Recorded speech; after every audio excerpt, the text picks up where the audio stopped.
The Xbox podcast actually happened today at the time of this recording, earlier actually today, in which it actually answered a lot of the questions. Were the leaks true? Is the Xbox finally ending? Is this going to be the end of Xbox? Or is it all a big waste of time? Check out the rest of this video to find out.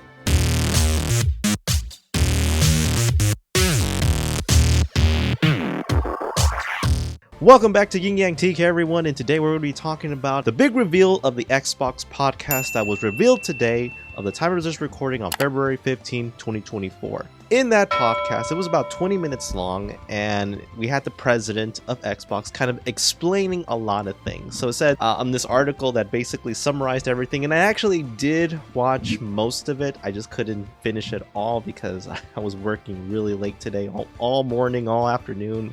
And actually, at the time, I'm actually recording this at 9 p.m. right now, Pacific time. So you can already tell that I'm a little bit exhausted, but this is to help me kind of gather my thoughts a little bit.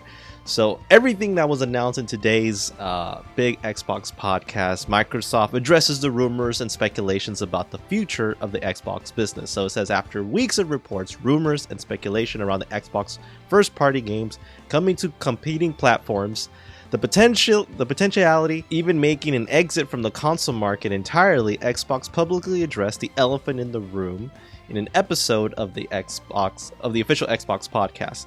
The show featured Microsoft's gaming CEO Phil Spencer, Xbox President Sarah Bond, and head of the Xbox Studios Matt Booty. They announced that there are going to be 4 Xbox games coming into the other platforms. As previously rumored and reported, 4 Xbox Studio games are coming to other platforms, and they won't say which games they are because, in Spencer's words, they want to actually respect those creators of those games, and they're going to be the ones kind of do the pomp and circumstance and showing exactly what those games are.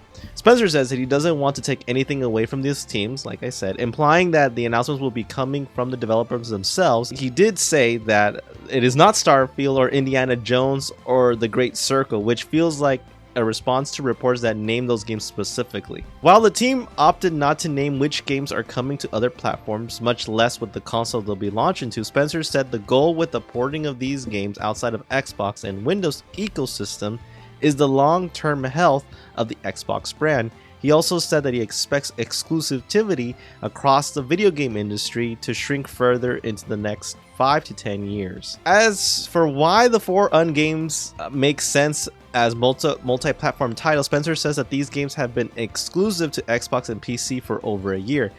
2 of them are community-driven games, as well as first iterations of the franchises that the Microsoft wants to invest in further. The other 2, what Spencer describes as the smaller games, and were never really meant to build a platform exclusive with the fanfare, typically associated with the marquee titles, but were passion projects for the team behind them. Phil ends the segment saying that he believes bringing those games to other platforms will help more players in the Xbox brand, but also says that those 4 games aren't the promise of more games coming into other systems in the future. So yeah, it basically makes sense, but it's funny, like, he's kind of dialing back, and I wonder if the leakers itself was kind of like pushing the envelope, because I can already tell that Xbox was looking at this very seriously ever since last week.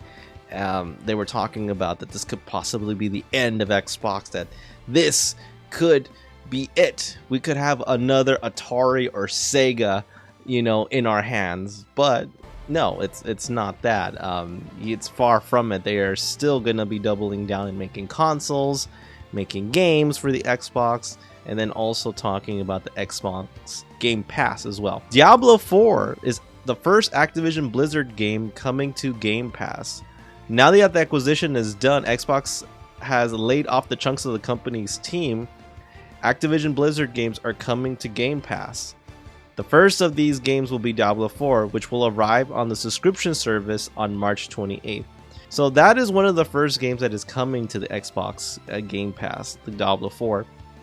if anybody's interested, right? I can already tell that there are a couple of fans out there that are interested in this game. It also goes into that the influx of layoffs in 2023 played into the decision into going multi-platform. Spencer says that despite the number of big games that happened in 2023, the industry didn't grow, which resulted in layoffs, including those at Microsoft.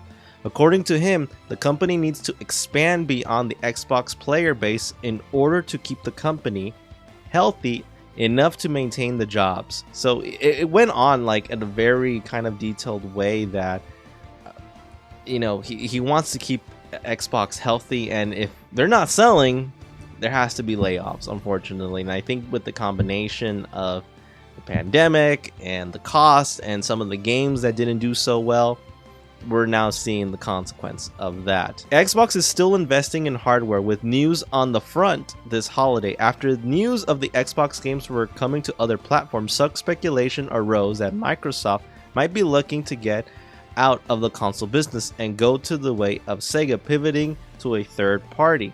For now, it doesn't seem to be the case. Bond mentions that the company still views Xbox consoles as the most flagship seminal experience for the brand. The company also has plans to announce something new on the hardware front this holiday.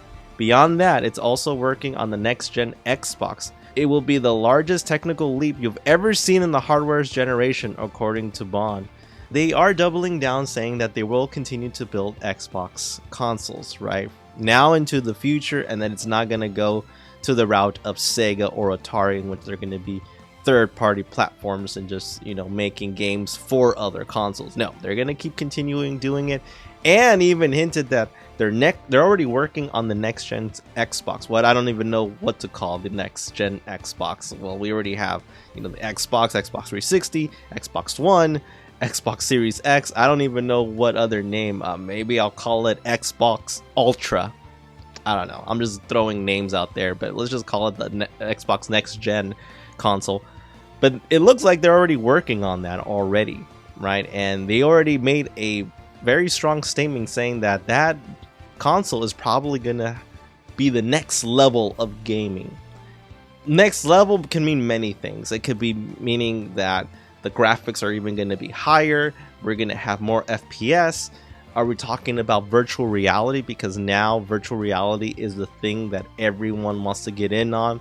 We already seen it with PlayStation. We already seen it with Oculus. We also seen it with Apple, with the new, freaking goggles that everybody's been going crazy about. So I have a feeling that Xbox or Microsoft is going to go into the virtual reality realm, right? Because I feel like they have a feeling that they could do it better.